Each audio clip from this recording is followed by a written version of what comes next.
Sorry? Loading. Right. Oh, you're here, we can start now. We're live. Good afternoon, everyone, and reconvening the hearing. And we will now be hearing from Stony Creek team. So I guess over to you, Brett, for an introduction. Yeah, thank you, Mr. Chairman, and thank you for the opportunity to present today. As you know, my name is Brett Highstead, General Manager of the Tulloch Group and Director of Stony Creek Station. I do have an apology today from Ian and Annette Tulloch. They're actually out of town on a prior engagement. With me today, I have Mrs. Claire Perkins, a planner from LandPro, Mr. Glenn Davis, ecologist from E3 Scientific. So both Glenn and Claire will speak to their evidence already provided to you later. And on my left, Nathan Boxer, Farm Manager, Stony Creek Station. So just in background, while we've appeared in front of you a number of times since June 24, but for the benefit of the panel and other submitters, I'll recap a little bit on the introduction, so bear with me. So Stony Creek is a family-owned and operated. Ian and Annette have been guardians of Stony Creek Station for some 26 years. The property was a gorse and rabbit infested blight on the district when Ian and Annette purchased it. And over the last 26 years, they've invested heavily in weed and pest management. And that's reflected in the two images that I've tabled again today that show the contrast between 1999 and 2023. I think weed and pest management reflects guardianship, as management does not often result in additional grazing areas. Farming in the Hokonui Hills dates back to around 1901, and farming and the associated work to maintain improved pasture are not new activities, such as cultivation, crop rotation, fencing, tracking and pest control. I think as we made it clear in the other presentations, it's business as usual. Stony Creek Station is a sheep and beef unit of some 2,600 hectares, of which 646 hectares odd, or 25%, includes vegetation. The property is predominantly stocked with sheep and a small number of cattle. It is a breeding unit for lambs that are sold during the summer months, finished elsewhere. Economic survival of such a unit is dependent on genetic increase in our lambing percentage via multiple births, meaning a gradual increase in twinning ewe numbers. The station neighbours land owned by both the Gore District Council and DOC, and this does provide a pathway for pest animals such as deer and pigs onto the farm. As you've heard, some 10 years ago, Ian and Annette voluntarily entered a landowner agreement with DOC to fence, exclude stock and prevent vegetation removal from 127 hectares of the property. This is where the Olearia hectori is domiciled. To put this in perspective, as sacrifice, this is larger than the council's owned 95 hectare Dollamore Park. The landscape the district appreciates only exists because of the presence of farming and the enhancement by the current owners. The alternative without farming is reversion to gorse and broom. The farm or the receiving environment includes fence lines and tracks, most undiscernible due to the distance of view, but also features that also being features fencing, tracks, farm and buildings, the normal qualities that both rural and urban people expect to see on a farm. Fencing is ongoing as a reduced paddock size to effectively manage pasture growth, gorse regeneration and gain efficiency. Fencing into smaller paddocks becomes a higher priority due to the proposed provisions of the plan, where our improved pasture footprint is reduced and restricted. I again express our frustration for the need to be here to defend the fundamental right to cultivate, fence, extend farm tracks on our farm, even maintain our fence lines without the imposition of a costly, time-consuming and uncertain consenting process. A right held until now for some 120 years. Also, our staff need to be able to undertake their responsibilities without the fear of inadvertent breaches in rules. Stony Creek Station is a farm and we employ farm staff. We are not resourced with in-house planners, ecologists, experts and legal counsel, making participation in the district plan process almost prohibitive in terms of resources. It's not a level playing field for participation by the ratepayers of the district. And I guess I draw your attention to last week, just the amount of information that came out in such a short space of time. You know, how do you farm, run your business and deal with all of that? Not your problem, but it's definitely a problem of the process. I touched on the working group at our last presentation, but when the council notified its proposed plan in 2023, Stony Creek Station found itself in the unenviable position of being subject to onerous and impractical sets of rules, impacting on the ability to farm. The station was not consulted, unlike the practice of pre-consultation entrenched throughout the other chapters of the plan. The contrast in the rules contained in the operative plan compared to the proposed plan reflect a major reduction of restriction on normal farming activity. At its meeting in November 23, the lack of consultation was acknowledged by the council, where it noted it would have preferred to have undertaken direct consultation with Stony Creek. In early 2024, the council offered to form a working group with the station to investigate the opportunity for a more bespoke and refined set of provisions that could apply to the station. And I will emphasise, while having regard for the need for the station to be able to farm its property without unreasonable controls or interference. That was part of the terms of reference. Members of the working group included both council and landowner separately appointed ecologists, landscape architects, planners, council and landowner representatives, including Montwood Station. The process required a high level of good faith from both parties and a high level of trust by the station to provide council with access to the property it would not otherwise be privy to. Over a 6-month period, the working group process included site visits, group meetings, provisions of information, clarification of the impact of provisions, and direct engagement between experts, as you heard this morning from Mr. Wells, and ultimately a compromise by the station to arrive at a consensus. The record of consensus is the result of a rigorous process. It is not a starting point, but the conclusion that represents the absolute minimum the station can reasonably work with. In terms of the framework of the consensus structured as rule subsets in the plan, this was determined by the planners and experts, and I guess listening to the discussion this morning, it's good to see that is still in place.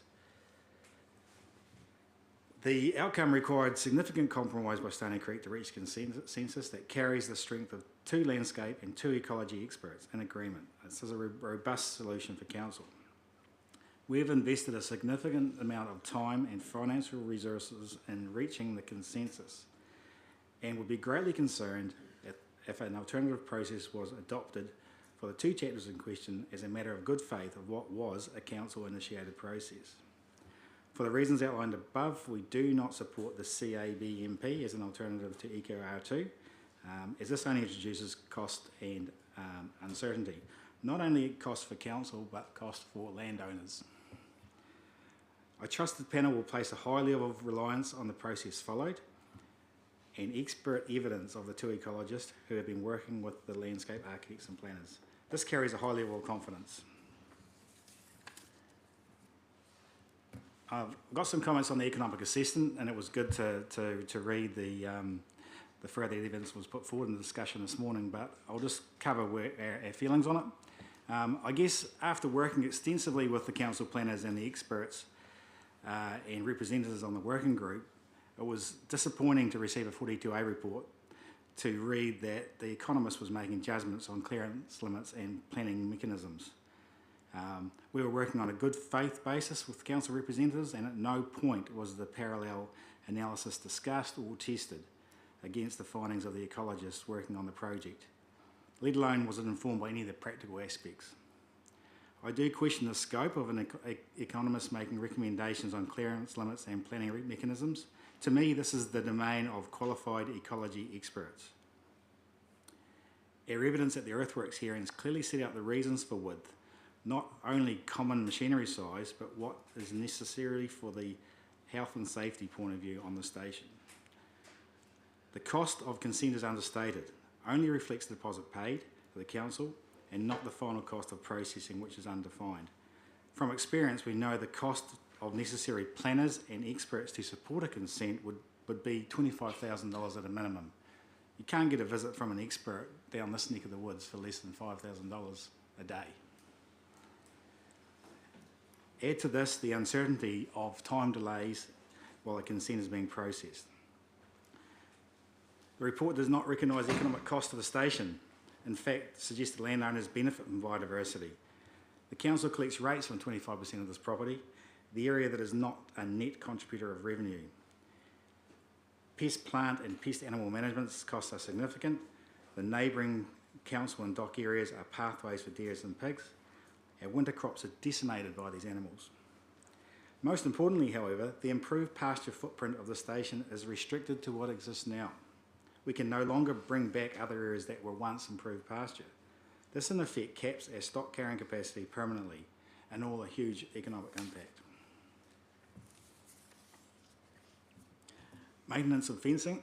Maintenance, repair and replacement of an existing fence line on the property must carry existing use rights. An existing fence line path must be followed. It can't simply be uplifted and relocated. Your rules actually prevent that. Stony Creek Station has 150,000 linear metres of fencing, measured from above, without taking into account contour. That's a significant capital investment, one of the most fundamental aspects of the farm. Therefore, we're greatly concerned with the changes to Eco R2. I think they're now being addressed. That could impact fencing maintenance. The fencing must take priority. Vegetation clearance provisions. As stated in my introduction, stock numbers are generically growing with genetics and good stock management, resulting in increased breeding new numbers. This is steady growth over time. It's not a rapid increase. The ability of the station to winter its capital stock relies on a cropping rotation to maintain improved pasture. This generally coincides with a review of paddock size and additional fencing. Stony Creek has paddocks of 60 to 80 hectares, when a manageable size of 20 to 30 hectares is appropriate. So to be clear, the improved pasture footprint limitations now introduced, the station has no other option but to reduce paddock size and enhance its improved pasture. Fencing through improved pasture paddocks can intersect small isolated remnants or fringes of vegetation that cannot be logically avoided. And that's due to the slope on the station. It's not as simple as going around them. The concept of absolutely no vegetation clearance is unreasonable. The consensus provisions provided for an extremely modest allowance. That over a 10-year period would equate to 0.04% of the station. But I think that's better covered during Mr. Davis's evidence. Farming is constrained by the economic cost of establishing new fencing, so fencing, like stock increase, will occur gradually over time. Through the earthworks hearings, we've clearly set out the size of our machinery, which is no greater than most other farms, and a local contractor covered the health and safety concerns, should smaller machinery or narrow benches be suggested. So, before handing over to Mr. Davis and Mrs. Perkins, Commissioners, please have regard to the landowners. They are the only party that bear the cost of the rules, and the rules imposed by those that bear no consequences at all. The physical copy of what you've got there, can we have that for our record, please? I'll have to send it to you because I had issues with my printer this morning. Okay. Can I email it through to the... Yes. Yep. Yes. And there was one point you raised where I actually just want to check with Matt that in terms of the recommendations, and we're told to move these things closer to us, in terms of the recommendations, it's intended that approved biodiversity management plan comes out, but there's also reference elsewhere in the document to an endorsed biodiversity management plan. What is your intent with those ones? So yeah, the intention is for the council approved biodiversity management plan to come out. I'm not sure where you're referring to in relation to the other. Okay, as long if for my imagination or whatever, if it does appear in some of the evidence, it refers to endorsed management plans. So, Right, they're the same thing.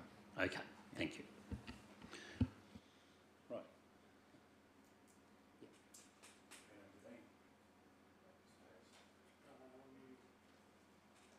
So as I said earlier to the others, we've read through what you've got to say, both in terms of your evidence in chief and your supplementary statement. Given the volume of paper that we're dealing with in this hearing, the ability to absorb it all is limited, particularly in the time frame that we had to absorb it all. So what Brett was saying in terms of the volume that came out last week, we struggled as much as you did. So a brief overview, please, of what's in both statements and particularly why there's a shift in some of the evidence that we've got. Although in your case, I think it was consistent. Yes. Motion carried. Okay, so my evidence in chief. It essentially, I'll just sort of walk you through it generally. I set out what I understand to be sort of the general ecological context of the property, and I think one of the core elements of that for me was that it actually, I think, frames up why it's reasonable for the council and for Stony Creek to be looking at sort of bespoke provisions for the property, given the uniqueness of the property in the district. I then go on to set out the sort of the methodology that we undertook with respect to the mapping of the vegetation on Stony Creek, and then talk about the ecological values that we recorded through our assessments across Stony Creek. So I think that kind of really deals with that fairly well. We described a number of different vegetation communities across the property. In doing so, we recorded 87 Indigenous species, and that gave us a really good grounding for what the ecological values of the property were. I think it's pretty well set out through there. I then talk about the provisions with respect to Indigenous biodiversity and why I consider the provisions that have been developed were appropriate given the nature of the ecological values across the property. And so that's kind of like, that's the general summary of my evidence in chief. My supplementary evidence was then pulled together in the following the evidence that was submitted by the Department of Conservation, and I felt there was some additional matters that needed to be clarified through through my evidence. A core element, which I'm sure you've heard about recently, maybe today, is with respect to the 127 hectares of that's subject to the landowner agreement between Stony Creek and the Department of Conservation. That was that should have been discussed in my evidence in chief, and I think that hopefully that helps with respect to some of the really high values that have already been identified on Stony Creek prior to this process, and it was really with respect to that we that's not an area of the property that we focused on at all, because my understanding through that landowner agreement is that it's essentially off limits with respect to any disturbance to it. It would be helpful to know where it is. So that it is, I can describe it to you. It's essentially the southeast corner of the property. Do you actually do that? I can spin my screen round. So If I could help, the Three Old Maids, are you familiar with the Three Old Maids area? It commences just past the Three Old Maids. yeah, so it's just those red areas. That's sort of So it's those red areas you're showing. that's the 127 hectares. Yep. So right in that kind of eastern kind of side.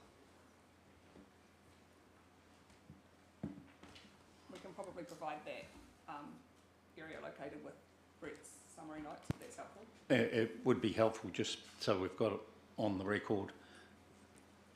And I guess now all four of you are here. I'd like to talk after your presentation about a site visit, please.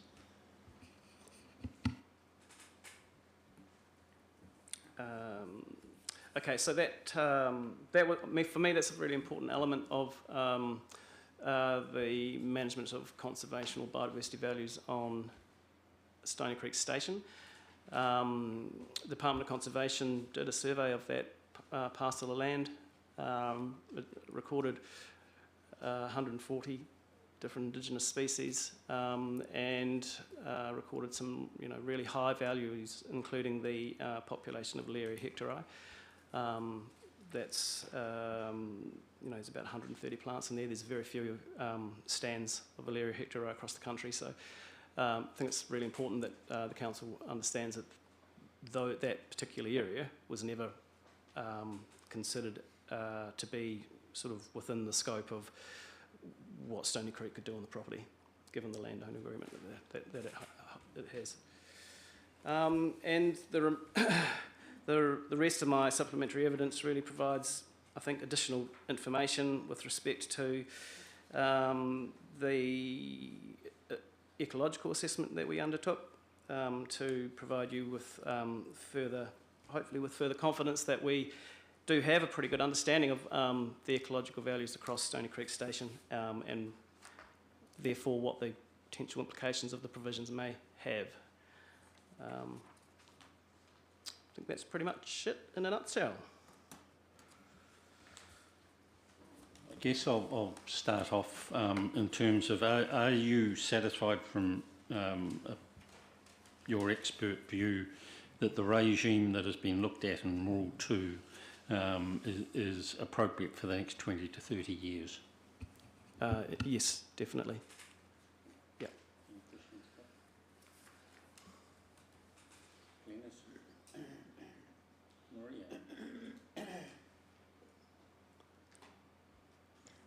Kia ora. Thanks for all your work on this, including the working group with our colleague over there, Mr. Wells. Sorry, just had a wee blank. Anyway, the combination of the two of you working together, which has given us, some grounding to work with. And was there anything from the dialogue we had with Mr. Wells this morning that you wanted to comment on? I wasn't here. You missed Sorry. that. That's all right. Yeah, I was just checking. I'm sure there would be, but Yeah, okay. That's not helpful. I didn't notice you weren't here. Okay, so one thing that I did see in your supplementary at paragraph 2.4 is where you're responding to the fauna, the bird and lizard observations.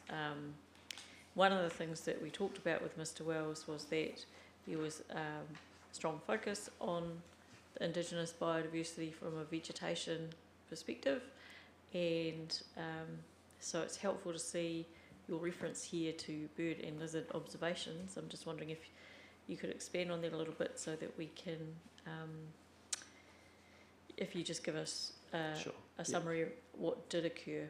Yep. Yep. So when we were out on the property, we not only did we collect information on the botanical values within the vegetation communities that we were mapping, but we also collected incidental information with respect to bird species that were observed on the property.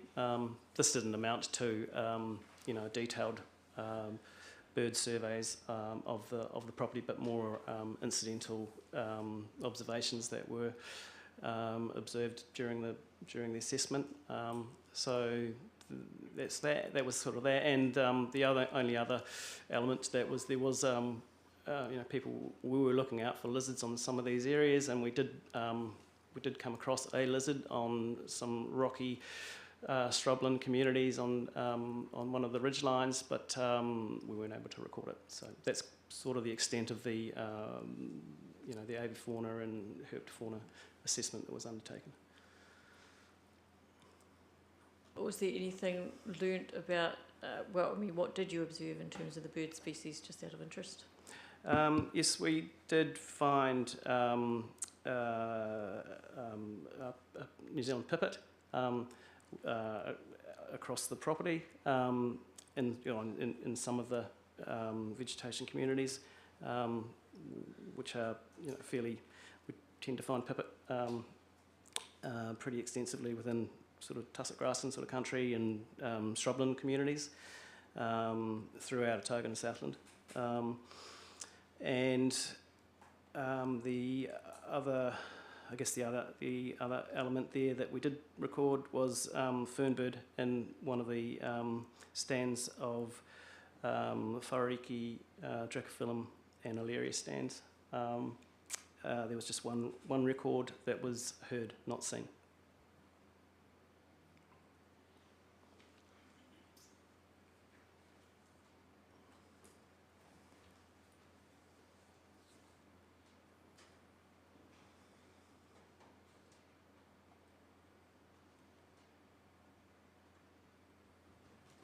And did you have any comment to make on the recommendation of Mr. Wells to include the 7 species, the Coprosmas and the Alerias and the, can't remember what the other one was. No, anyway. Threatened plants. The threatened and at-risk species, and that within the EVAs and SEVAs, those individuals would be protected as a priority from vegetation clearance rules. Yeah, I can understand the thinking there, although the reality in the landscape is that most of those plants are really very scattered. The likelihood of these plants being affected by the permitted clearance regime for me is very low, and so that's really my position on that. I do think it could be possible to resolve that potentially through with training of Stony Creek staff, but my actual view is that it's not really necessary.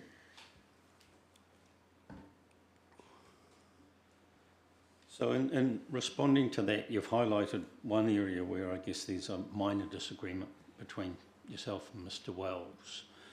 When I was reading through the Section 42A report, I was expecting to see further disagreement between the two of you when it came to expert evidence. So is that the only area where you disagree with Mr. Wells? Yeah, I think so, yep.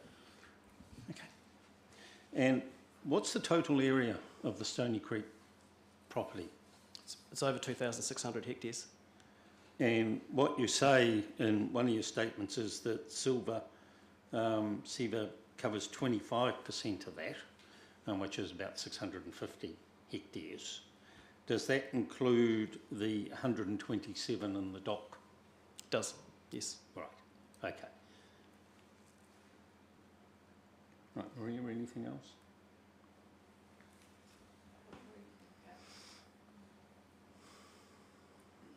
Dennis? Yeah. I just have a question around the SNAs. Is there farm tracks through the SNA now? Just noting on the map that they border Donald Park. Is there areas in there where the farm tracks need to get because it's developed pasture, or you need to include stock in there? I mean, what I'm thinking is there a need to upgrade existing fences in there, or tracks, or are they just going to be left, or do you need them there? First of all, SNAs, Stony Creek Station is not an SNA as I understand it. Oh. You're referring to the significant vegetation, land areas, yes. Neighbouring dock. Right. Yeah. Well, I might kick off and then Nathan might help. There are definitely tracks around the back there. You can actually pick that up on the some of the evidence we've provided, and there are fence lines through some of those blocks that will need to be maintained over time. We're certainly not working on the basis that the station will cease to operate it as now without its fences. It's important that they are maintained. There are no new fence lines planned through that particular area. So, yeah. Have you got anything else there on that? Pretty well, summed it up pretty well, to be fair. It's more just stock access through them. We're never going to be putting any new tracks in there. It's more just a through fare, really, for stock to get through to the next block. So So there is blocks in that area that you can see on these maps that you graze in that area of forest. Yes, they're all grazed, yep, they're sort of more of the grassland pieces. You can sort of see it better on a clearer map than those coloured in ones. Yeah, the stock excluded area is the 127 area, 127 hectare dock agreement area. That is That's stock the only excluded. area that you keep stock out of. That's correct. The rest is part of the farm. Right. And is there grass in amongst that area which you utilise Yes, and yes, put tracks into? that's right. Okay, thank Yeah, you. we're not a stock excluded property apart from the 127 hectares. So that whole area is not fenced off, not around the border, it's fenced through. Yeah, it's fully fenced all the way around as well. And Yes. around. There's fence lines all through the bush. So how do the pigs and other things get onto your land? They don't have respect for fences. Yeah. Have you seen wild deer go through even deer fences? No. No. So, no, they go through the fences. Just going to suggest, actually, there's a good map in the NFL chapter evidence from myself that's got the fence lines marked in white. It was on the board 2 weeks ago. If you have a look at that, you can see the fence lines, and you can see within that areas of pasture and vegetation, and then you can see some tracks through that a little bit more clearly than you can just through the vegetation alone map. Just a question to Matt. I understand, Matt, that there was an omission in this report with regard to threatened or at-risk definitions that's intended to look at as part of the wrap-up report. Does that relate to what we're talking about here in terms of the list of species, or something else? I'll need to have a look at the memos just come out on that. I just need to have a quick look and I'll get back to you. That's okay. Yeah. I don't Okay. think it's a substantial issue. I think. Right, was a submission that was lodged by DOC. Yes, but I think broadly we've discussed that in this report. It was Okay. just one submission point that was left out. Thank you. Yeah, sorry, I was just checking to make sure it didn't impact on what was being said. Probably the only thing it was to pick up on the photographic evidence at the end, where you're showing the difference between 1949 and 2025, and this was mentioned by Mr. Wells when we were talking to him earlier, and was a reason that he had confidence that allowing the existing pattern of farming practice and the existing successive regeneration process to continue, the benefit over time would be realised on the property. And he said you only have to look at what's happened over the preceding decades. So it was just to give you an opportunity to comment on the photos that you've included at the back of your evidence, and just pick that line up. Thank you. I included this evidence for a couple of reasons. The first one was really just to show the panel the ability of our Indigenous communities to recover on Stony Creek. I think there's a general perspective that we are generally our biodiversity is declining across the country, which I think is that's a reasonable view and is the reality, but it's not the case everywhere. And so I just wanted to be able to show you that actually on Stony Creek, since the 1950s, when I got these historic aerial photographs from, that there has been a significant expansion of Indigenous vegetation on Stony Creek. And so it just does show you that it certainly does have the ability to recover, and it's had that ability to recover under a pastoral management. The other element really was to also show that successional processes are in place, and that all the vegetation that we've mapped, aside from some of the stuff from some of the vegetation in the 127 hectares, is all cereal. So it's really kind of some of it's early successional, some of it's more advanced, and my understanding from ecological processes and the nature of the vegetation in the surrounding environment is that it will continue to advance. It's setting the scene for much greater improvement in the biodiversity values with, certainly within the next 10, 20, 30 years, you'll start seeing podocarps that start popping up through a number of these areas that the vegetation has expanded into. And for me, that's, that with that coming in, it really enhances and really improves the biodiversity of Stony Creek and the wider area. Do you have any problems with stock being in the forest? Does that destroy the undergrowth? Or? Well, it's struggling to keep up with it at the moment. That's the reality for Stony Creek.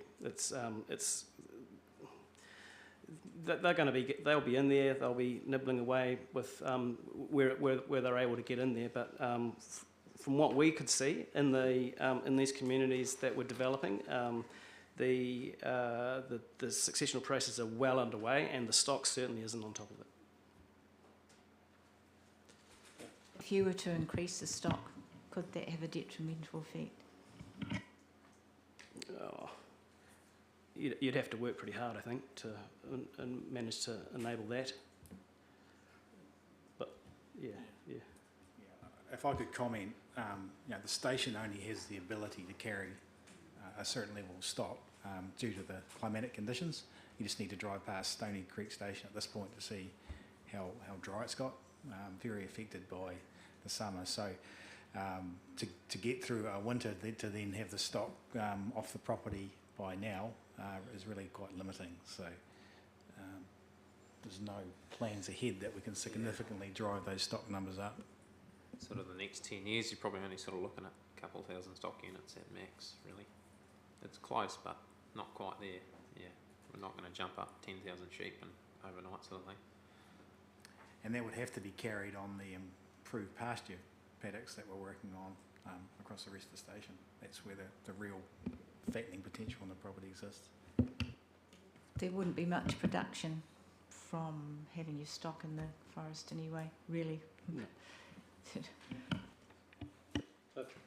Most of the time the stock don't really venture into the sort of the dense native. They're only sort of eating around the fringes where the grassland is anyway. Farming history, you've supplied some photographs 1949 to present time. I take it the 1949 would have been in black and white. A little bit of background. What the panel have been asked is public are asking, the RMA's asking, docs are asking, other submitters are asking, are you guys actually doing a good job, and can the values that the community value, are they being maintained? I'm getting the impression from your submission, you're saying that indigenous vegetation has increased over this period of time. The other thing I'd like to know, and Greg, you might be the guy to tell me, what do you think the production has been 1949 to today? Has it gone up or has it gone down?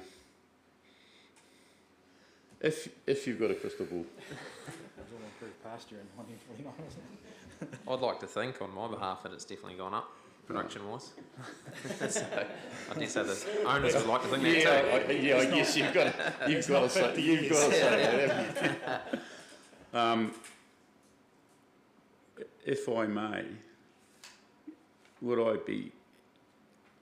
I'm tempted. I will assume that during that time production has gone up, but the ecological values have, and what's been preserved has actually been increased at the same time. So the fact that the farming practice and the ecological values Yep. have That's correct. That's absolutely correct. in my Okay. view, yep. I think the photographic evidence that shows the contrast between black and white simply shows that it was clear. It was improved pasture, the whole property, yeah. blanketed. I was surprised though, over 24 years, you can actually see the same trees. Yes. And some have grown and some haven't, which I guess is a reflection of the wind or whatever and everything else happening on it. Just as an observation. All the regeneration that takes place, none of it's plantings, it's all natural, it's all bird droppings or whatever. Most of this vegetation that's come in is via wind dispersal, and then what will come after that will be the birds bringing in the other species. Yeah. So the large stands of manuka that have come in, that's all wind dispersed. That's when often you'll get large areas that'll all pop up, given the right conditions, they'll all pop at once, and you'll have these even-age stands of manuka, and that's what's happened on Stony Creek. Yeah, those of us in town who are very sensitive to pollen in the air, given what happened this year with the beautiful red colour over the whole hillside, have suffered from hay fever quite extensively. And so I guess it's an indication as to the distance that it follows. I've got a question for Brett though, in that the current owners have been there for over 20 years. And is that the pattern? Is the pattern that people who are owners own it for a number of years rather than, I guess, the turnover that you see in some of the parts of the district? Yes, it's a property at scale. So net acquiring the property, it sat in McLeod ownership since the 1900s.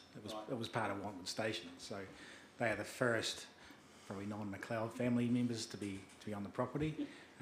But it's an intergenerational property from the Tulloch's point of view, and the ability for it to be farmed in an economic sense is quite challenging. So there's only a certain number of people that would be interested in the property. I think as Coral McLeod put it in her landscape hearing, we have what we have now. There's nothing else that can be done with the property. They are sheep and beef units, full stop. Right, any other questions from the ecology point of view? From an ecology point of view, is there any concern about the wilding pines on Stony Creek? Like, they seem to have spread quite a lot since I first remember them. There was one or two pines, and now there's A few more. quite a few more. That's 24 years in front of you, Glenys. And the trees are the same. And the trees are the same, so no. The answer is no. No, you don't see them So popping up there's- anywhere. There's no seedlings or anything growing that you know of, or the sheep possibly nibble them off, but The sheep I and have goats. noticed quite a few over the years that I've been around that they're increasing. Okay, yeah. Question, you've got a gorse issue along with Wantwood. How do you deal to that, but at the same time now you've got the responsibility, I suppose, or the opportunity to make sure that Indigenous plants are not wiped out during that process? What's the plan? You must have thought about that.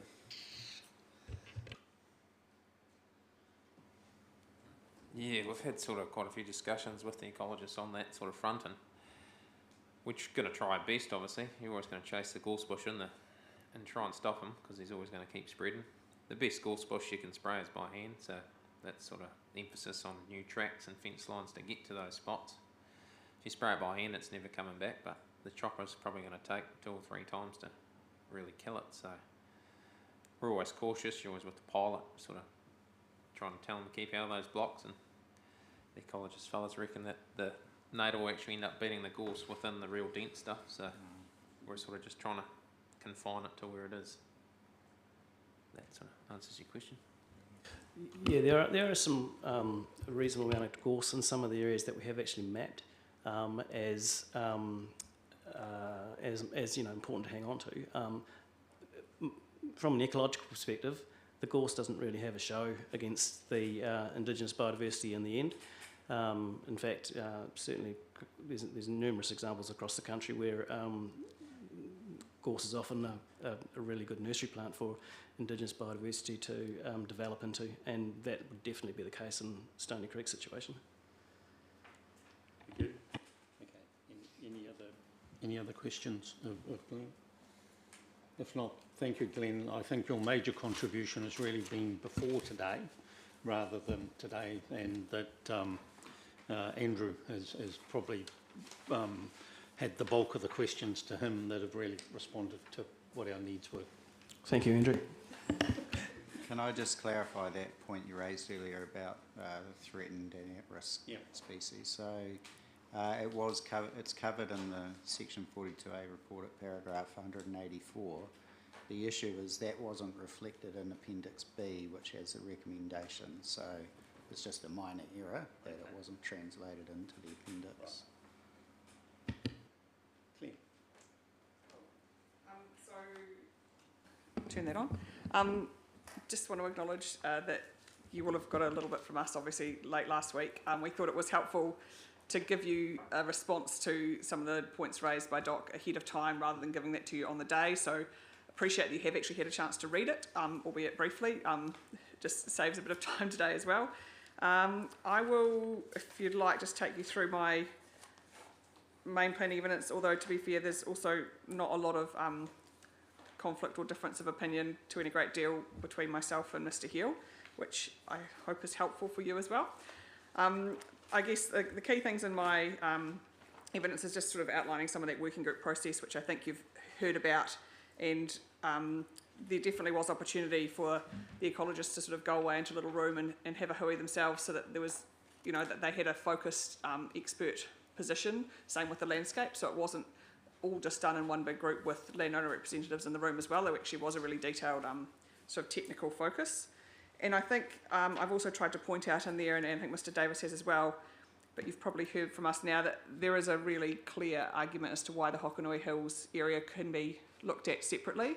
I think there is examples of precinct approach within the Gore District Plan already, and examples of that around the country where you'll have distinct areas, particularly those that come about as a result of plan changes, where you can have different rules and frameworks in place to deal with certain issues or management approaches that are needed.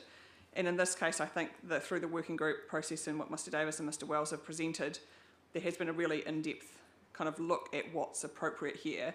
And I think I just wanted to kind of point out that difference here versus the rest of the district being in more in that precautionary approach phase where there hasn't been the same in-depth. And I think Mr. Wells pointed out this morning, the in-depth need is in-depth look is what's been able to give us that kind of precinct approach, I guess, for this area, combined with the landscape provisions that we have looked at. So, for example, there's protections on the ridge lines, which also then ultimately protects, you know, rocky habitat and indigenous vegetation that occurs on those locations. So the combination of the landscape rules and the eco rules for the Hokonui Hills area is quite important to understand that they were developed together, albeit the decision was that it didn't need its own chapter or precinct separately, that they could be addressed within the two separate chapters that they were dealing with.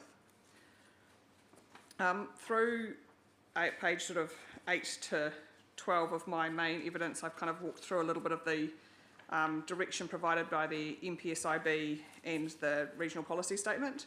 I think what came through clearly for me is that there is the need for protection of these significant areas, but that's not to say that protection precludes use and development. In fact, clause 3.5 of the MPSIB specifically notes that protection does not preclude the use and development, and that established activities must be enabled to continue where their effects are no greater in scale. So I think that's where we've come to with a lot of those rules.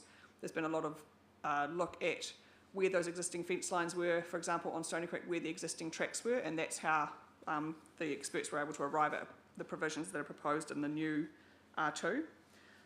The same for improved pasture. So I know there was some comment this morning around what was improved pasture. My paragraph 6.9 on page 9 just provides there the definition of improved pasture from the MPSIB.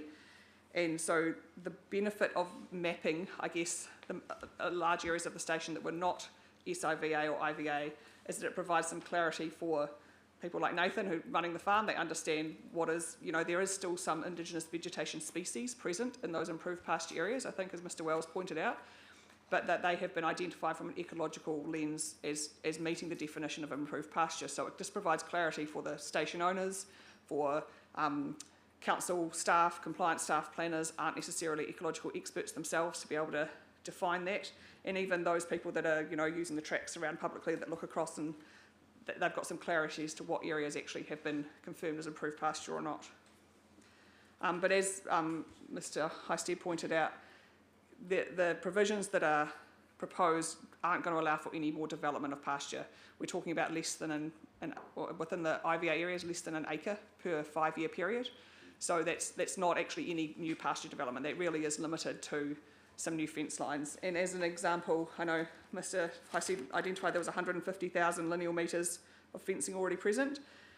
If you took the 3,750 metre distant area provided for within the IVA areas of new clearance, that would give you 750 square metres a year if you considered the 3 metre width that's needed for fencing.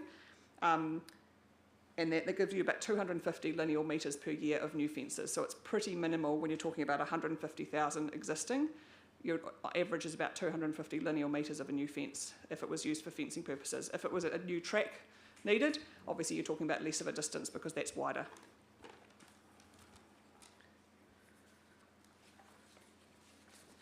The next bits of my evidence really just kind of looked at the Section 42A report and just reiterated my professional view that the provisions are consistent with the broad policies and direction provided in the district plan as well as the RPS and MPSIB. Then I did provide some comments on the CABMP process on my page 16. I think, just to try and particularly paragraph 8.4 was probably the key one there. It's a couple of page paragraph with some points there, just pointing out that there's a number of reasons, which I think I just mentioned before, why these rules were more appropriate than a CABMP process.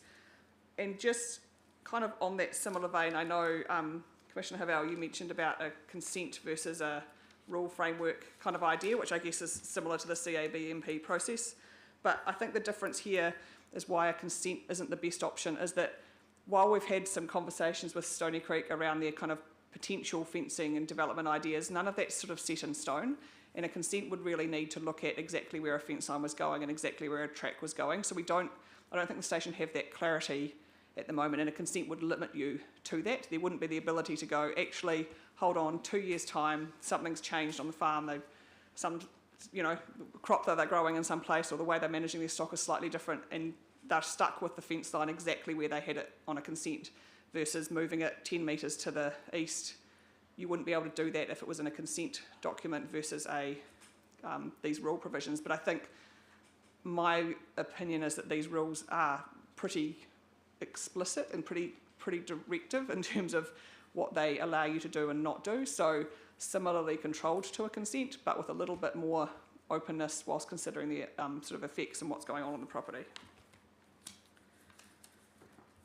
And then if I just move briefly to my supplementary, this was really just to try and provide some clarity to you and to the Department of Conservation experts who I appreciate didn't have probably as much information in front of them as they do have now. So I really just kind of talked about the permissiveness of those rules, which I think I've just touched on briefly. And then there's a couple of differences in the Eco R1 rules to the new Eco R2 rules, and I've just, on my paragraph 2.8, page 5, put them in a little table there just to help you understand what that difference is in terms of what's enabled in the Hokonui Hills area versus what might be in that more restrictive rule R1. So I think I've sort of mentioned for my paragraph 2.9 the reason for that improved pasture being able to be mapped is provide some more clarity, and Mr. Davis did some mapping that, as part of that process with Mr. Wells, looked at confirming that those areas had not become SNAs, confirming with the additional lizard survey from Mr. Knox that there was not lizard, threatened fauna species present in those improved pasture areas. And I think that provides just a bit more certainty around that. The reason for there to being no limits on the maintenance of width of fence lines and tracks as there is in R1 was that we were able to look at where they were located. So this is not opining as to where new ones might be, but you know, you can physically see on the ground and in the aerial imagery where the current fence lines and tracks are. So the ecologists were able to look at that and understand that they were happy with not having a limit.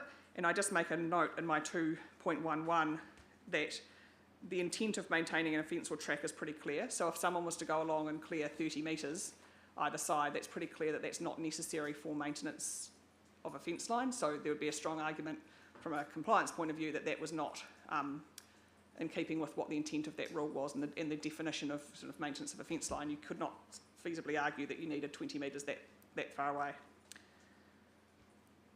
But on that point, there was just something that I'd picked up when I was looking at these rules that I spoke to Mr. Hill about it earlier, that we probably just didn't actually pay enough attention to when we drafted it, is that the wording in Eco R1A is the maintenance, repair, replacement or upgrade of existing fences. Right, so let us get to that. Yep. So what page you...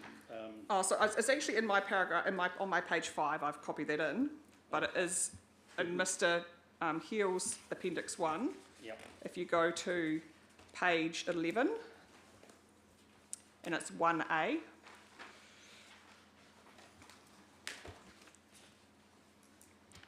So there it says that vegetation clearance where it's required for the maintenance, repair, replacement or upgrade of existing lawfully established, and then it goes on to list sort of fences and tracks.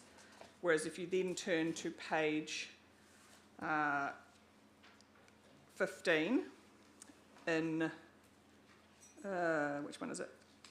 Oh yeah, 15I at the bottom of that page, we just said that it's the maintenance of existing fences and tracks. My recommendation would be that that wording be changed slightly to be consistent with the MPSIB and R1 to say the maintenance, repair, replacement or upgrade. We've had some conversations on this. Stop there for a yep. moment. You said maintenance, repair, Maintenance, repair, replacement or upgrade. Okay. So the same wording essentially as Eco R1 1A. Yeah, just wait a moment so everyone gets Yep. it down.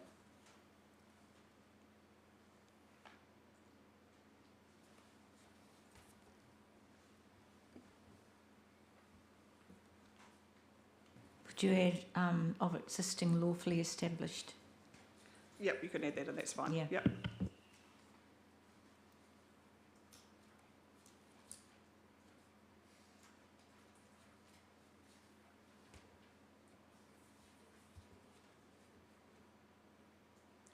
Continue. Yep. Thank you. And just to sort of say that when we had the conversations around this rule, we sort of all had kind of decided that, well, agreed that maintenance was allowed for the repair and upgrade anyway, but it's probably just a bit clearer if we have those words in and it's consistent with the MPSIB. And were there any other changes to the rule that you think are necessary after what you've heard today? Yes. I have a note here around the phrase land disturbance that's in the start at the heading of the rule. As it's worded right now, this would be, you could interpret this actually stricter than the earthworks provisions. Yep. So my recommendation that it would be something along the lines of the land disturbance required for vegetation or associated with vegetation clearance, because that's what we're really talking about, not just land disturbance on its own. Do we need it? Potentially not, because Indigenous vegetation clearance is, all the things cover that. There will be land disturbance as part of vegetation clearance. But then, see, if we were clean about it, the vegetation clearance is what this chapter is worried about, and the earthworks rules or the earthworks in the NFL chapter in relation to Hokanui Hills would deal with earthworks including land disturbance and set some limits around that. So could we rely on that instead and just whip it out? I think you probably can, because the earthworks chapter has land disturbance rules for areas other than the Hokanui Hills as well. So it's sort of a double up in my view, and most of what we're dealing with is the vegetation clearance. But if you kept it, I think it needs to be clearer that it's land disturbance associated with the vegetation clearance. Otherwise, if we were to come along and need to do just land disturbance for a new fence, these rules would restrict you greater than the standards in the earthworks chapter.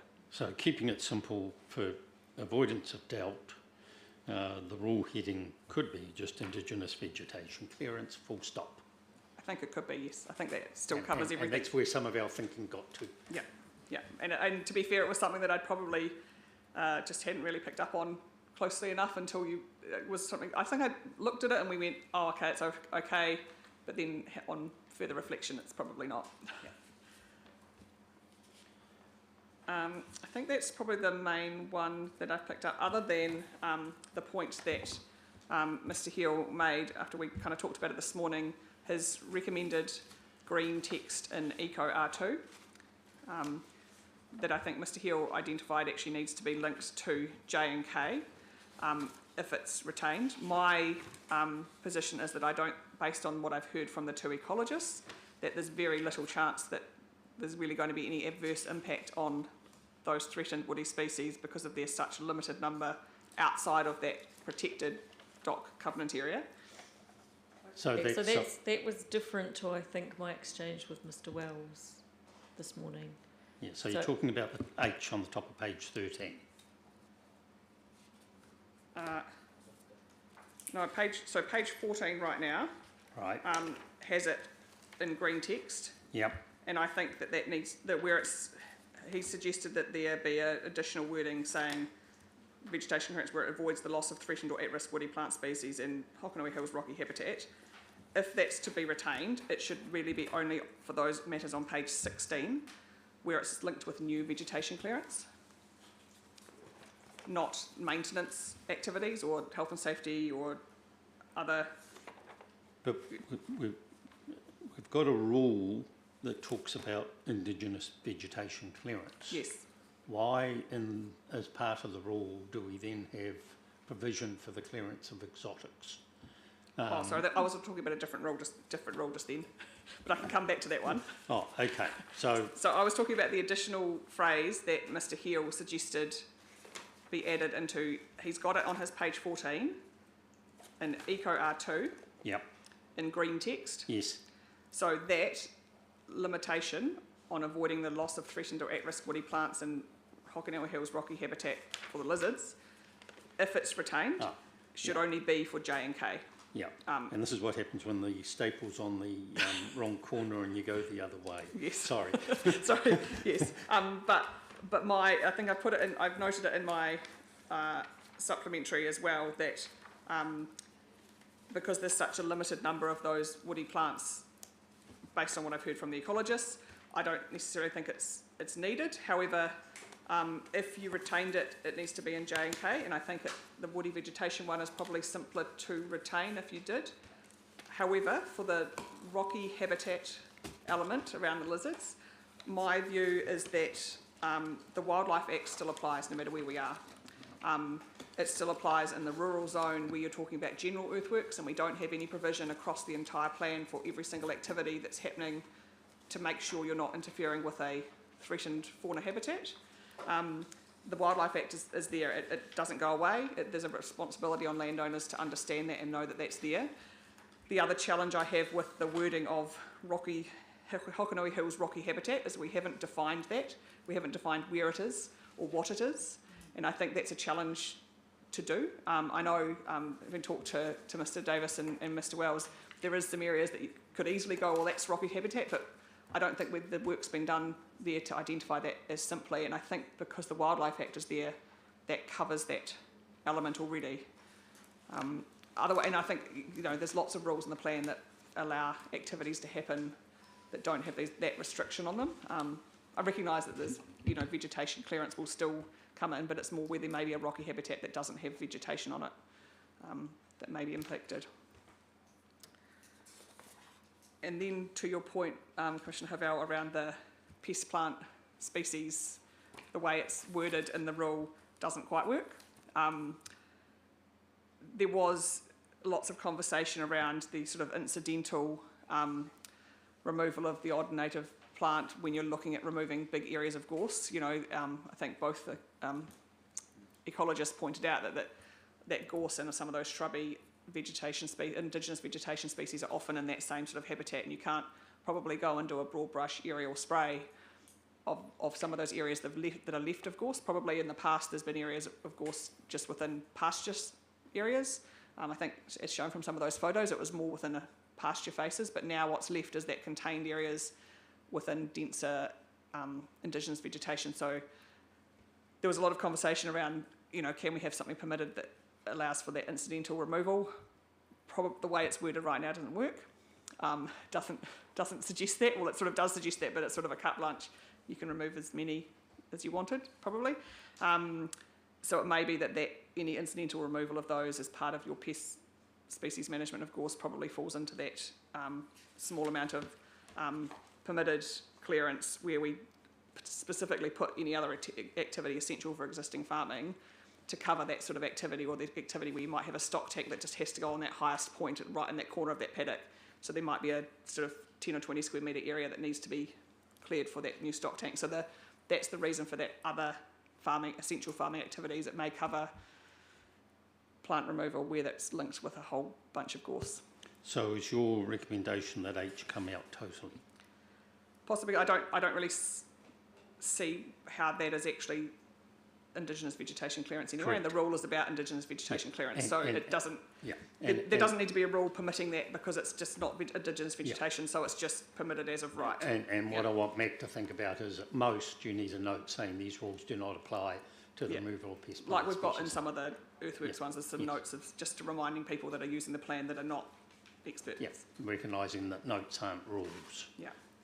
And because with the, you know, obviously with the district plan, if it's not covered by a rule, then it's a permitted activity under Section 9 of the RMA anyway. Okay. Um, Sorry, I think Yep. Maria was going to ask you a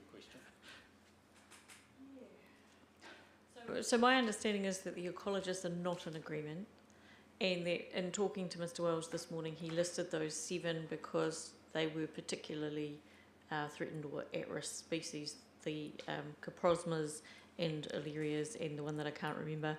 I'm not even going to try in case it comes out wrong. So anyway, so he was particularly highlighting that because of their status, their risk status, there was some value in avoiding their removal within EVAs and SEVAs, so not outside them, so within those areas, within the footprint of the permitted clearance. So in other words, you'd be trying to target your clearance to avoid them. And I think that's probably what he intends, and obviously the consequence of not avoiding them would ping you into a consenting pathway, but that is his recommendation, and that is the primary difference between him and Mr. Davis. And have I got that right, Mr. Wells? Mainly, but can I just read for clarity, because I think it's important. I did reinforce this during questioning, but just to reinforce it again in my paragraph 63, where I say this is what I prefaced that statement with, and this is still my core conclusion. It is my opinion that the possible loss of individuals of threatened plants would have a negligible effect on these species. So remember in the questioning there, I reinforced that that was I do think, for the reasons that Mr. Davis has given, I think if there were incidental losses of those threatened plants, to me that's a negligible effect. But then I carried on with the nevertheless, and so nevertheless adding a condition requiring that vegetation clearance avoids threatened woody plants would provide even greater certainty that there are no adverse effects. So I wasn't saying that it would flip to a consent if they weren't left. I was saying that I'm pretty jolly confident there's no adverse effect on those species as a whole, but I can see that there would be great certainty if they were just avoided. Okay, so but the flicking to a consent would be the consequence of including them as a condition, and that's kind of the point. So that's where the ecologist's job finishes, and then the planners pick it up and go, what do we do with this? So and Mr. Heels come up with the appendix and linking it to J and K for the new activities, and Ms. Perkins is saying yes, it would have to be new activities. Doesn't make any sense for existing things if it's going to stay. Yeah, and so your position is don't need it, leaning on Mr. Davis's position. And also the I picked up on what Mr. Wells has said in his evidence, and that's where I led to that, saying actually there's still a negligible effect on these species, and then from a planning point of view, complicating a rule from a practicality point of view, which is still possible. We had some conversations over lunch that we could, there's species identification tools on taking photos and things now, but my position, taking the evidence as the planner, then is saying, well, if there's actually such a negligible effect, what are we actually achieving from a resource management purpose by having that additional clause in there? So this is a nice segue to my question around the allergy around an approved biodiversity management plan. Now, I understand all the work that's gone into the rule, so I'm not diminishing that in any way. My reason for asking this is that you and I both know there are examples of permitted activities that say, if you've got an approved management plan, go for your life, and that generally means there's a bit more flexibility going on inside the plan to deal with things like this that a blunt PA can't do. And so I'm quite interested in, because I found myself understanding Ms. Hampson's evidence on this, that the cost benefit when you're thinking about these different tools, she couldn't see much between them, and she possibly saw the cost benefit falling a little bit more in favour of a management plan depending on how the system manages such a thing.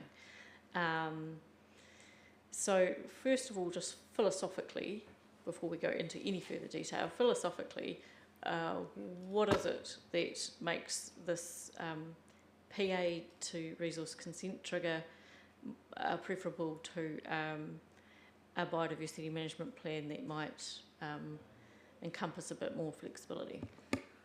I think my view is, the management plan is too uncertain at the moment to give any clarity and certainty as to what Stony Creek would then be able to do in the Hokonui Hills, and I guess Wantwood Station would come into that as well.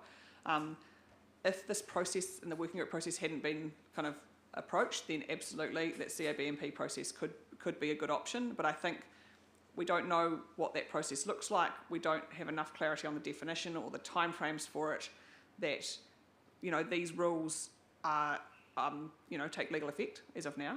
So they have taken legal effect as when it was notified. So we've got still quite a long way to go before that process could be resolved. And I think you've got better certainty now for Stony Creek. There's some clarity to everyone as to what's going on. The CABNP process is a lot more confined to just council and that landowner. There's no, it could be that though if you kept it, you had some sort of notification system in there. I don't know exactly how that would land. That's my sort of view generally on the CABNP versus this rule process. If we hadn't been down this far the track, and if the Hokonui Hills wasn't so significant and linked with the landscape, then there potentially is that process. But because there's that crossover with all of those layers, I think it's important to keep it through this process. Okay, because what you're indicating is this CABNP is underdeveloped as a concept, and if it was further developed, it might be more useful. Possibly, but I think then still coming to it's a might be because we're still linked with landscape, we're still linked with the Hokonui Hills significance as a whole unit. We're not just linked with, we were just dealing with Indigenous biodiversity in this particular case, then more value possibly. Yes, and so that would lend itself, if you were thinking more holistically, because we've now had multiple conversations because of these multiple topic areas, that you might imagine something that was more like a Hokonui Hills management plan that picked up landscape and ecology and historic heritage and iwi values sort of all bundled up together, that something like that would be a more cohesive vehicle, but at the moment we don't have anything like that. And presumably if we were going to have a management plan approach, we would want some principles and some outcomes that needed to be achieved and a framework to deliver it. Those elements, are any of those elements present? The principles, the outcomes, the process? Yes, some of them are, but I don't think that you are achieving anything that's more effective or efficient by going down that process than the one we've sort of landed on with the 42A officers for those different chapters. I think that's where I come back to is it more effective or efficient? And I don't think it is. I think it's less effective and efficient in this case. Possibly the same effectiveness, but probably less efficient than the process we've got to so far. And I think that we still just have this timeline of when these things will happen and come in place. You know, we've still got the potentially appeal periods after a decision comes out, you know, so it's a long way away. So is it worth thinking about this notion that's floating in this process for a future time, maybe? Just provided it's legal. Well, there's plenty of legal frameworks to manage management plans in rule frameworks. So I think we've got examples. So it's more, if it was going to happen at all, you're saying we don't have all the pieces now, it's not more effective now. Could you see a time where it might be useful? I think there's definitely a place for it to be quite useful for other properties. I don't think it's more useful for Stony Creek than what we've got. I think the provisions are sufficiently defined and sufficiently flexible, I guess, for the operations on Stony Creek that doesn't necessarily require the flexibility that might come from a CRBNP. I think that flexibility is already there in these rule sets. And it's been considered across the board from an ecological point of view in terms of, you know, not defining exactly where that ecological clearance, you know, that vegetation clearance might happen. It's considered all the types of vegetation and the scale of that already.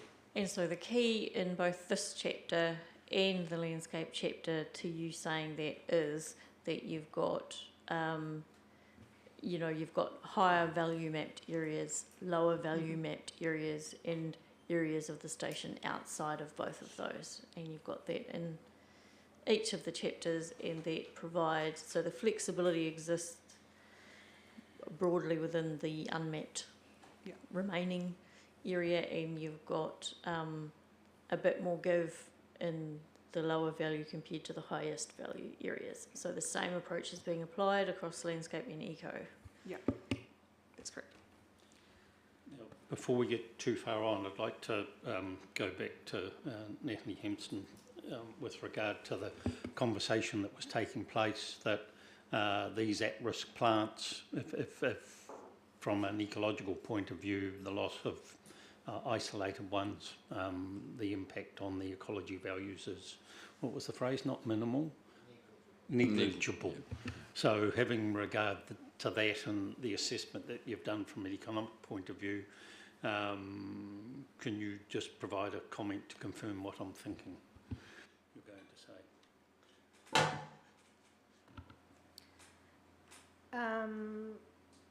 I'm a little bit lost there, but if you're referring to the Hokonui Hills and the I guess. No, this is the wider area.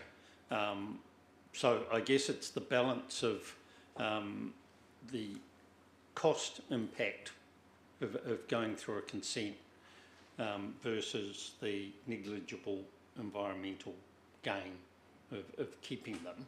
So in terms of the assessment you've done on other rules and the like, what comment would you like to make on that? Well, I think the rules have been designed to allow for those negligible effects to take place without a consent. So the 50 square metres per 50 years, for example, would allow for that removal of Indigenous vegetation up to that limit because it has a negligible effect. So I think the rules have responded where needed, where the effects were negligible or minor, and equally they've responded where there's a risk that the effect could be higher. And what was added was if we want to have that higher level of certainty, then we could have a rule that seeks to protect them, from lack of a better word. So what's your advice on that? So is that regarding the specific listed, the certainty around those 7 woody species? We did have a conversation about that. I think if you prescribe that had to be identified, those species, by an ecological expert, that imposes costs on landowners. And I wouldn't support that because I think a lot of landowners may well know what those species look like and don't need to pay an expert necessarily to achieve the same outcome. And I wouldn't want the plan to be prescribing expenditure in that way. So I think as long as it's not imposing any extra cost from an ecologist assessment point of view, then that may be worthwhile or neutral. I was just going to add to that too, because when the plan got notified, there was a FAQ document that describes and has pictures of different species of plants, etc., that are to be protected as part of a indigenous vegetation area, etc. So whenever we land these provisions, that information is going to need to be updated to reflect what the provisions say as well. So that would provide some guidance around those 7 species, you know, the photos, etc., and descriptions in the FAQs associated with the eco chapter. I mean, Commissioner Bartlett mentioned that if you can't avoid those listed species, then you trigger a consent. So there is a cost if the landowner can't adapt to whatever clearance for new activities without avoiding them. I guess if the loss is negligible, that may not stack up from an economic cost-benefit point of view. Yeah, I was going to say, that's pretty much where I get to with listening to the ecologist saying there's a negligible effect and saying, well, if we then trigger a consent and all we're going is, oh, well, it's a negligible effect. We've already had ecologists say that for this one plant that's going to be in that fence line. What is the point of the consent, I guess, if it's a negligible effect on that species? Yep. So that's kind of where I've got to from listening to the experts say that's their ecological position in terms of effect. There's still an option to include that, but I don't think it's necessary, because then when the consent trigger, if you hit one, is it affects assessment that we heard what that kind of would be. It's different if you're encountering, you know, lots, but I think I've been pretty confident from the information that the ecologists have kind of determined from on site that there just isn't that density of those species across the broader area outside of that really confined DOC protected area in that 127 hectare block at the moment. Thank you.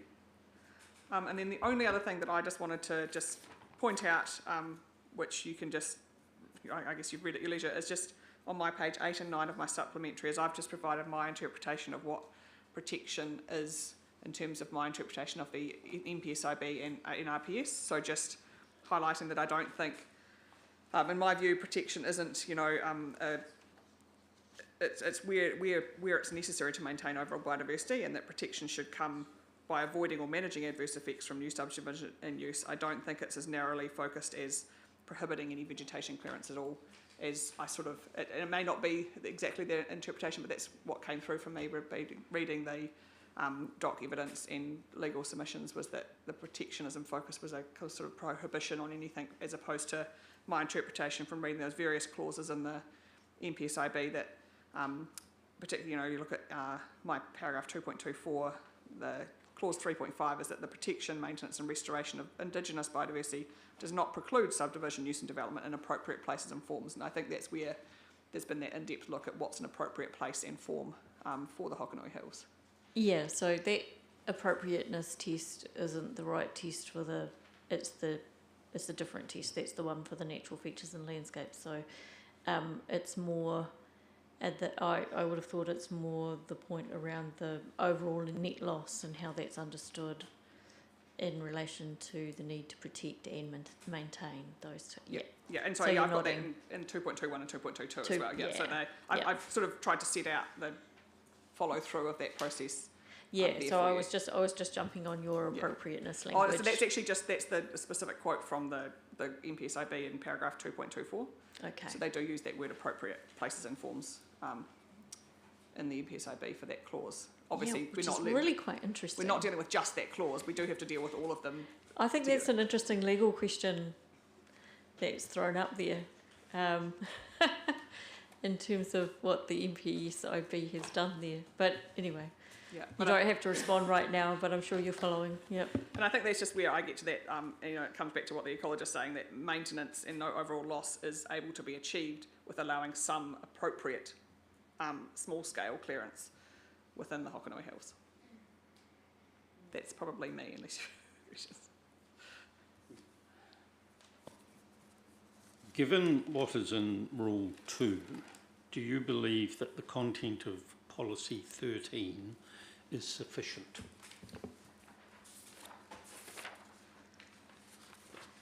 And to put it in some context, in most other cases, the policy framework not only has identified the values, but also the degree to which they should be protected.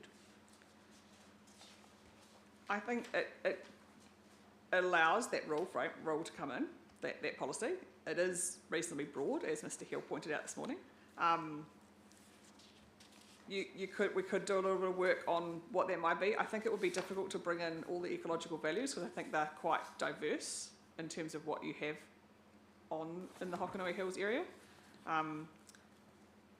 Yeah, I'd have to give it some more thought. I don't think I can do that kind of just on the fly as such. Because when I look at Rule 2 and restricted discretionary for non-compliance with matters of discretion and non-complying with non-compliance in some other cases, if I've read the order right, where is the guidance for making a decision in particular on the non-complying activities?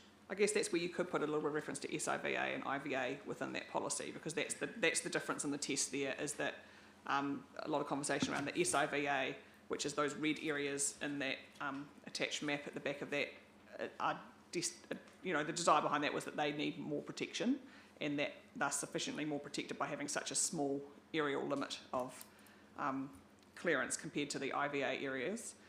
So yeah, there's possibly a little bit you could put in there, but I would just be cautious of putting too much detail into it and then getting caught with it. In terms of the purpose of a non-complying activity and need to comply both in terms of effects and with the policies and objectives. And you could make a simple reference to SIVA and IVA within that, because you've still got to consider the other policies as well. We're not just Policy 13 that would be considered for a non-complying activity, it would be the other policies as well.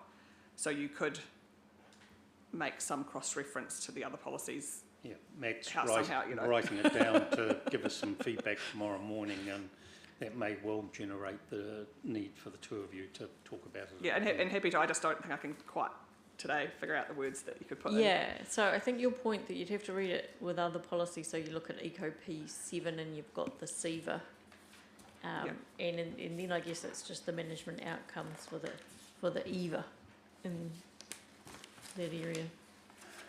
Yeah, so you do have other quite strong policies within that policy set that you would have to consider around the SIVA kind of areas, and countered with a effects assessment as well, which is less likely to be in favour of higher levels of clearance, I would expect, given the ecological evidence we've had that those areas are the ones that are on that trajectory for further enhancement in terms of the biodiversity just naturally with their progression through to forest. Okay. So that idea then of what are you managing for in the IVAs becomes quite important in terms of the evidence that we've been given, their purpose, what they're doing in relationship. They haven't made it to SIVAs, but they've got an important role in the future cover, Indigenous vegetation cover. Yeah, and I think that property. Their identification has given them protection through that process though as well. So as we sort of come back to that, it's still very limited clearance in the IVA areas, and from what I've understood from Mr. Davis, they will still continue to expand as well, even with this limited clearance. Yeah, that's what we've picked up too. Yeah. I think what Commissioner Havell is getting at is once you kick into a different part of the consenting pathway, what is the policy telling you that you're trying to achieve for those areas? Yeah. I think that's the main thing. You get it. I get that, but it's just about how detailed you go, given we've got lots of other policies that cover it already. No, they cover the SIVAs. Yeah.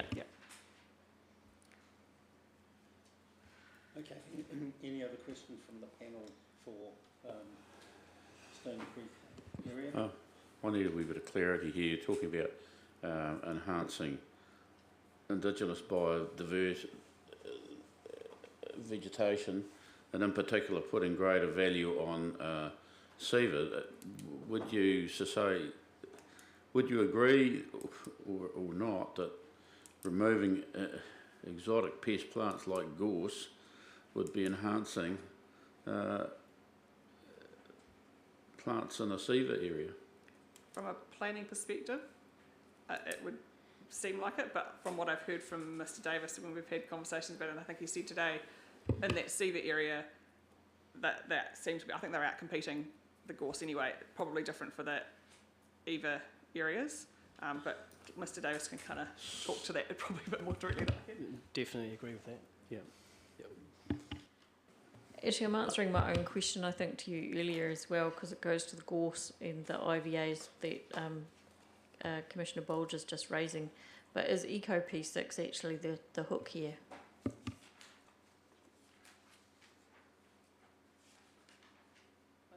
I.e., it's an area that is restoring itself and being supported to do so.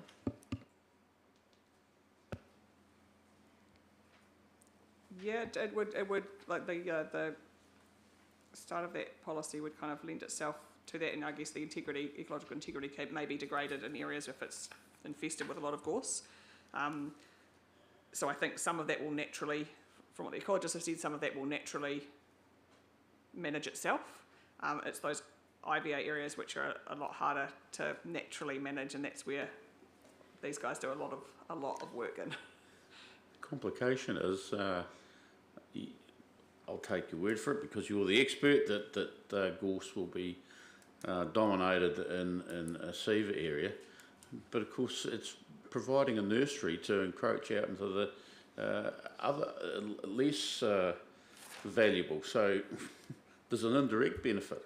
Gorse, it's like rust, it never sleeps, it's terrible stuff.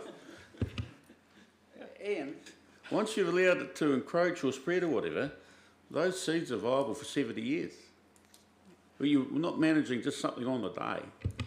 If I could just add from a kind of perspective of Stony Creek's kind of operations going forward as a result of these rules, I don't think you'd want to have any control that says they have to manage those things. I think they inevitably will have to manage them because they're now limited with their improved pasture base that they have. So they'll be, I don't think they're ever going to get rid of gorse, to be honest, from the property as a whole. I think they're probably, but managing it, they will have to be managing it and continue to manage it quite intensively in order to maintain their improved pasture areas.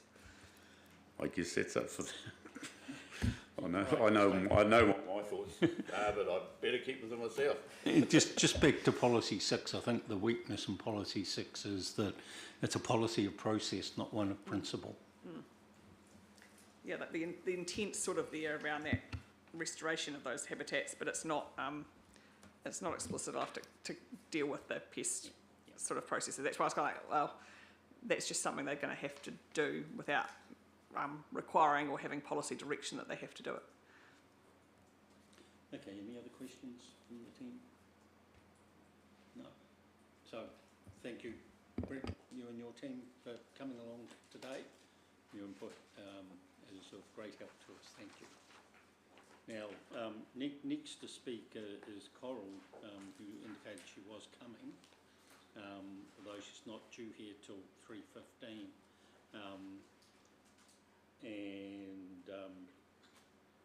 Which is a little way away. What I propose we do is just have a brief 10-minute break, and in her absence we'll move on to Doc. In the absence we'll move on to Doc, but if Coral does come along, it'd be nice to intersperse her, given the length of time that you're taking, and she's going to be quite brief. So we'll adjourn for 10 minutes and stretch the legs. Thank you.